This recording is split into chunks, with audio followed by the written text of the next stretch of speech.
우리 서로 인사하겠습니다. 예수님으로 든든합니다. 예수님으로 든든합니다. 예수님으로 든든합니다. 오늘 본문은 예수님이 이 죽은 나사로를 다시 살아나게 하신 후에 이 사람들의 전혀 다른 반응을 기록하고 있다라는 거예요.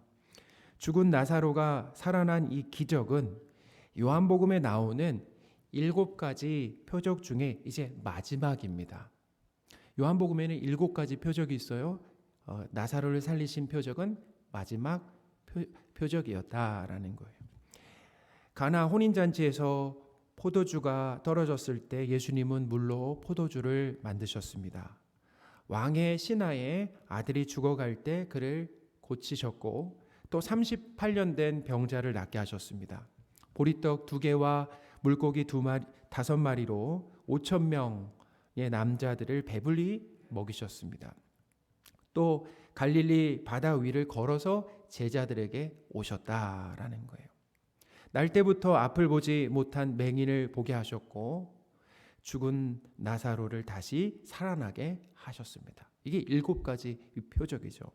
이렇게 7가지 표적은 단순히 놀라운 기적이 아니다라는 거예요. 예수님이 누구신지를 알려주는 표지판과 같은 역할을 한다라는 겁니다. 성경의 이 7은 완전수입니다. 완전수. 그러니 7개의 이 표적은 예수님이 하나님의 아들과 또 그리스도이심을 완벽하게 알려주는 그 표지판 역할을 한다라는 거예요. 요한복음에 7개의 이 표적이 기록된 이유가 뭐냐면 예수님을 하나님과 그리고 인류의 이 구원자로 믿고 영생을 얻게 하는데 그 목적이 있다라는 거예요. 요한복음 20장 31절에서 30절 31절입니다. 예수께서 제자들 앞에서 이 책에 기록되지 아니한 다른 표적도 많이 행하셨으나 오직 이것을 기록함은 너희로 예수께서 하나님의 아들 그리스도이심을 믿게 하려 하며 또 너희로 믿고 그 이름을 힘입어 생명을 얻게 하려 함이니라. 아멘. 예수님 당시 이 유대인들의 문제라고 한다면, 심각한 문제라고 한다면 그것은 예수님을 믿는 데까지 나아가지 않았다라는 거예요. 예수님을 통해서 이 죄사함 그리고 하나님의 자녀가 되는 데는 관심이 없었고 예수님을 통해서 자신들의 어떤 소원 그리고 문제만 해결하려고 했다라는 거예요. 그러니까 예수님과 관계없이 살았다라는 거죠. 하나님과 관계없이 살았다라는 거예요. 그리고 자신의 그 문제, 소원과 문제만을 위해서 예수님을 찾았다라는 거죠.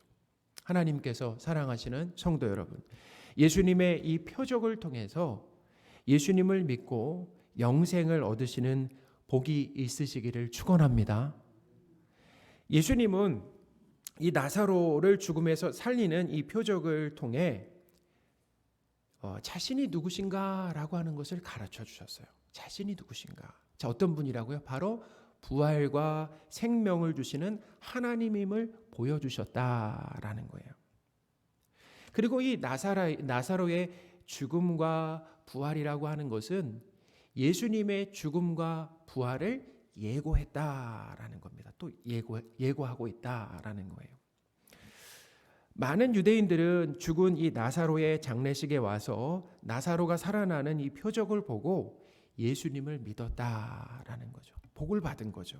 그러나 그들 중에는 예수님을 믿지 못하고 적대적인 태도를 보인 사람들과 유대 지도자들이 있었다라는 거예요. 어떤 사람이 이 바리새인들에게 가서, 대제사장들과 바리새인들에게 가서 예수님께서 나사로를 살리신 것과 또 이 표적으로 많은 사람들이 예수님을 믿게 된 것을 알렸습니다. 이렇게 알리니까 대제사장과 바리새인들이 어떻게 이제 대처를 했냐면, 반응을 했냐면 이 상황을 아주 심각하게 여겼습니다. 그리고 심각하게 여겼다라는 것 어떻게 할 수 있냐면 바로 사내들인 공회를 소집했다라는 거예요. 사내들인 공회를 소집해서 예수님을 어떻게 처리할지를 논의했다라는 겁니다. 47절입니다. 이에 대제사장들과 바리새인들이 공회를 모으고 이르되 이 사람이 많은 표적을 행하니 우리가 어떻게 하겠느냐. 이 산헤드린 공회라고 하는 것은 이 유대 사회의 정치와 그리고 종교 지도자들로 이렇게 구성된 70여 명입니다. 70명으로 구성된 유대의 최고 의사결정 기구였다라는 거예요. 최고의 의사결정 기구다. 오늘날로 말하면 뭐 국회 정도.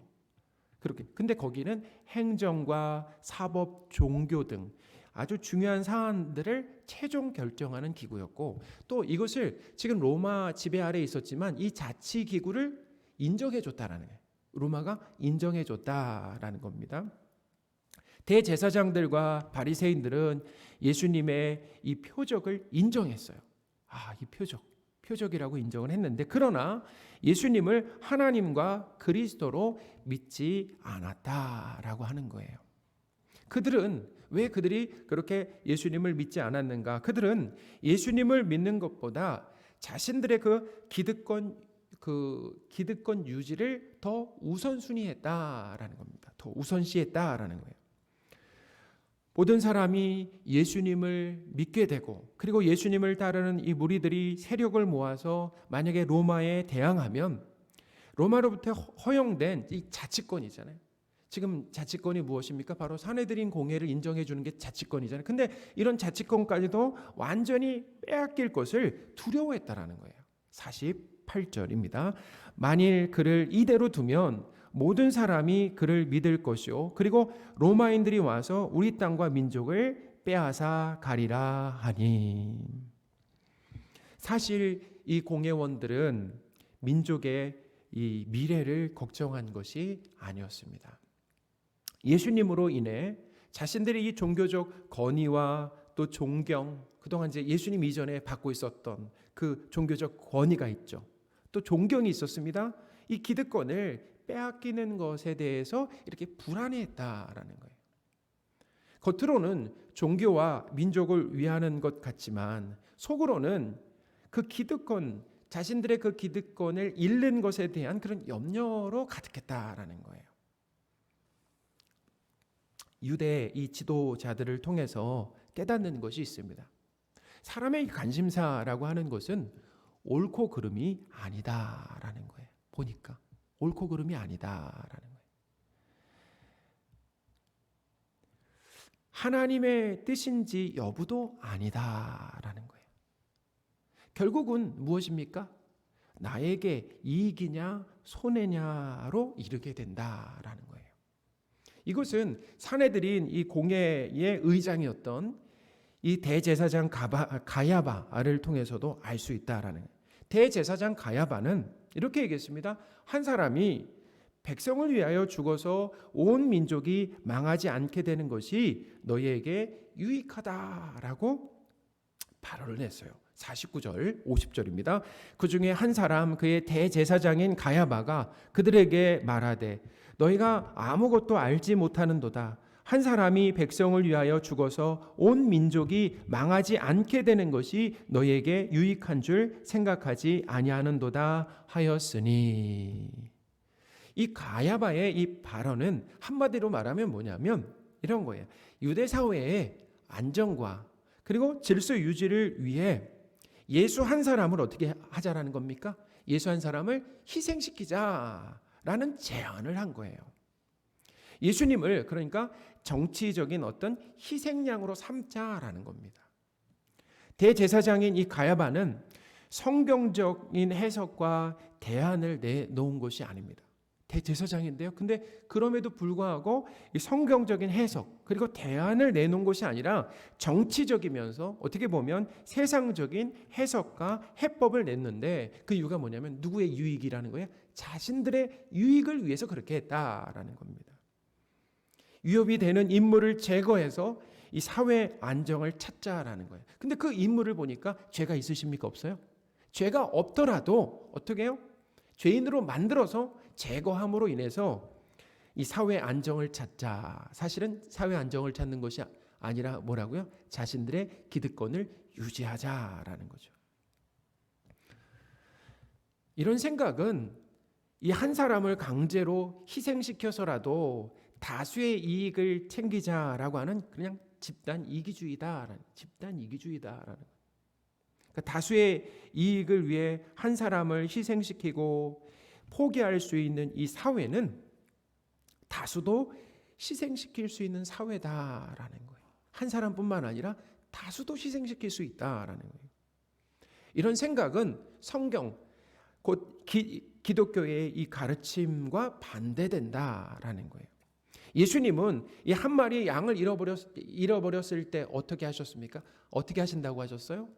이 한 마리의 양을 잃어버렸을 때 99마리를 산에 두고 길 잃은 한 마리 양을 찾아 나선다라고 말씀하셨죠. 그러니까 어떤 의미가 담겨 있는 거예요? 한 마리도 잃어서는 희생되어서는 안 된다라고 하는 의미가 거기 담긴 거죠. 그러니까 양을 이 경제적 가치로 보는 것이 아니었어요. 경제적 가치로 본 것이 아니라 소중한 가족으로 본 거죠.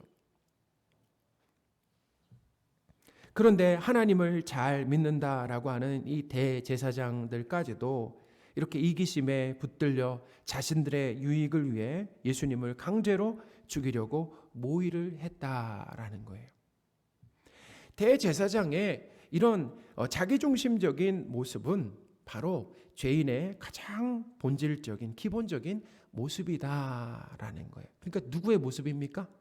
사실은 거기서 대제사장의 모습을 통해서 누구를 보는 겁니까? 바로 나를 보는 것이다라는 거예요. 우리나라 정치를 한번 보세요. 우리나라 정치의 열기는 참 뜨겁습니다. 우리나라 정치를 봐도 이 정치의 특징은 이기심입니다. 우리의 이기심을 자극한다라는 거예요. 자, 우리가 누구에게 표를 줍니까? 한번 잘 생각해 보세요. 내가 만약에 대통령을 뽑는다, 국회의원을 뽑는다라고 하면 누구에게 표를 줍니까? 내 이익을 대변하고 민원을 해결할 후보에게 표를 준다라는 거예요.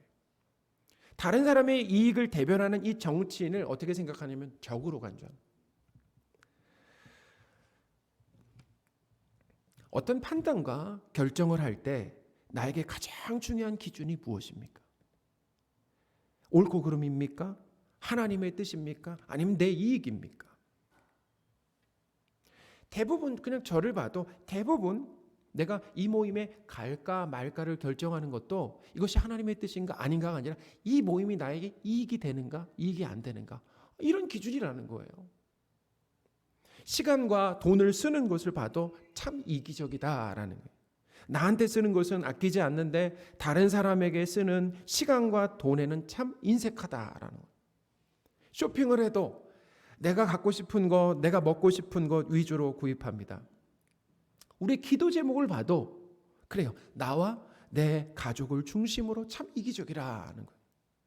최근에 동료와 동료 두 사람과 만나서 대화를 하고 오랜만에 만나서 함께 사진을 찍었습니다. 그리고 제가 사진을 보내달라고 동료에게 요청을 했어요. 근데 동료가 사진을 저에게 보내왔습니다. 근데 제가 그 사진을 보고 실망을 했어요. 화가 나는 거예요. 막 사진을 봤는데 실망이 되고 또 화가 나는 거예요. 자, 왜 그럴까요? 사진을 보면 딸랑 몇 사람일까요? 3사람이에요. 딸랑 3사람인데 저만 눈을 감고 있는 거예요.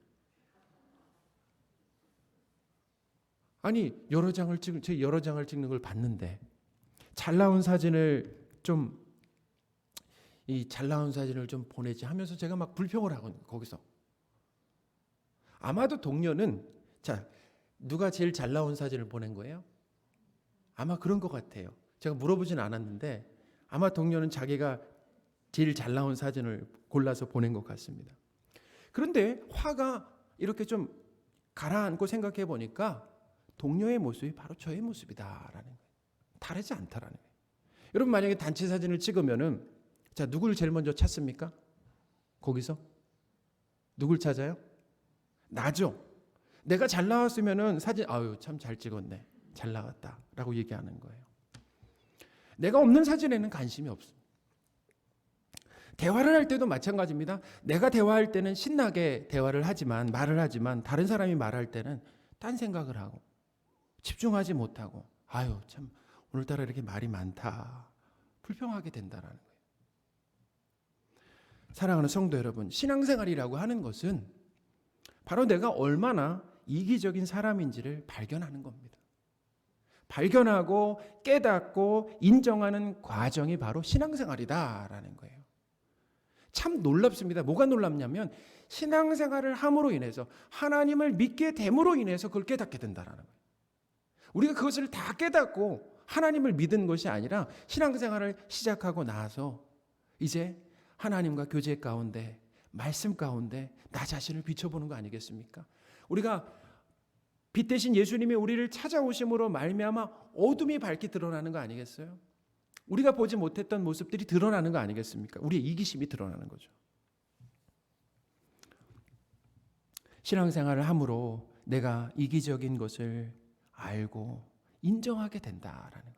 예전에는 그렇지 않다라고 얘기했는데 이제는 그래, 나 참 이기적이지라고 인정하게 된다라는 거예요. 근데 놀라운 것이 있습니다. 인정하는 사람에게 변화의 가능성이 있다라는 겁니다. 그렇게 변화하게 된다라는 거예요. 그러니 내 이기심이 폭로되고 그래서 부끄러워도 괜찮다라는 거예요. 성도 여러분, 내 이기심이 폭로되고 그것으로 인해서 부끄러운 일들이 생기더라도 괜찮다라고 하는 것을 기억하시기 바랍니다. 하나님은 내가 그렇게 이기적인데 나를 사랑하시고 그의 자녀로 불러주셨다라는 거예요. 나를 아시고 말이죠. 그리고 그렇게 자녀로 불러주셔서 하나님이 하시는 일이 바로 뭐냐면 우리의 이기심을 이타심으로 바꾸신다라는, 이타심으로 이제 바꿔 가신다라는 거죠. 그래서 우리는 예수님의 그 이타심을 배우는 겁니다. 예수님은 스스로 자신의 생명을 희생시켜 온 민족이 망하지 않게 하셨다. 그래서 십자가를 지셨다라는 거예요. 그러니까 보세요. 예수님이 하신 일은 뭐냐면 남을 희생시킨 것이 아닙니다.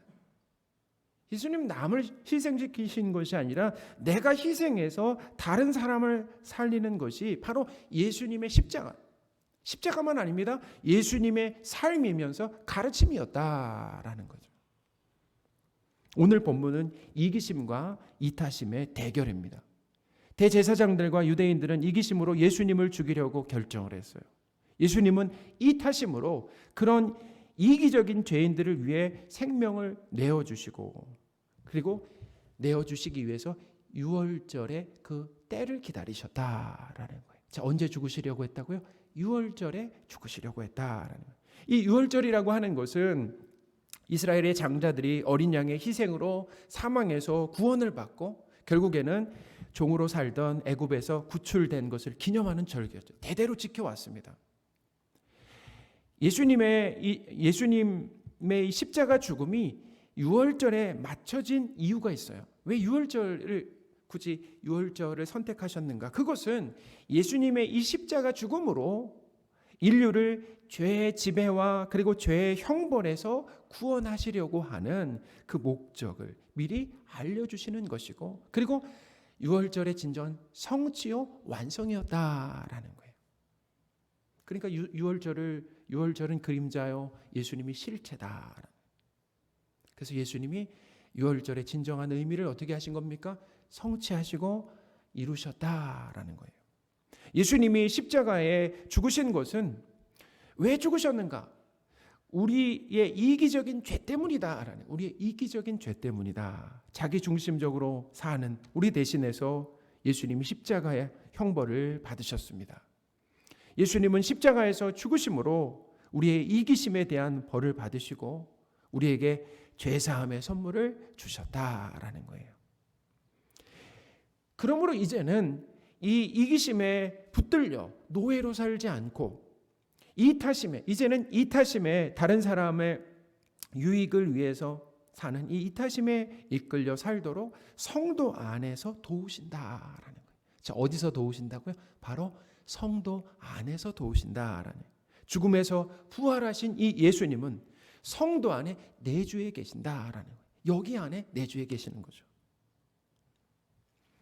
그러므로 우리는 신앙생활을 통해서 죄인을 향한 예수님의 이타적인 사랑을 배우고 감격하는 겁니다. 예수님, 그 예수님의 그 십자가, 그 부활이라고 하는 것, 예수님의 삶을 통해서 뭘 배우는 거라고요?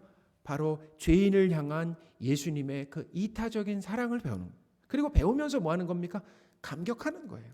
그것이 신앙생활입니다. 또한 내 안에 계신 이 예수님으로 이타적인 사랑을 시도하는 그것이 신앙생활입니다. 이제는 이타적인 사랑을 어떻게 하는 거예요? 내게 없었던 이타적인 사랑을 시도해 가는 것. 구원의 목적은 하나님 사랑과 이웃 사랑이다. 결국에는 우리를 하나님 사랑하고 이웃 사랑하는 사람으로 만들기 위해서 우리를 구원하셨다라는 거예요. 나만을 사랑했던 사람이 이제는 거기서 구원을 받아서 누구를 사랑하게 된다고요? 하나님을 사랑하고 이웃 사랑하는 사람으로 만들어 가신다라는 거예요. 하나님께서 사랑하시는 성도 여러분, 신앙생활 하면서 우리가 얼마나 이기적이고 또 우리가 얼마나 이기적인지 아주 깊이 깨달으시기 바랍니다. 그리고 실망하지 마세요. 실망하지 마시고. 왜 실망하지 말아야 됩니까? 그런 우리를 자녀로 사랑하셔서 자녀로 불러주셨다라고 하는 거예요.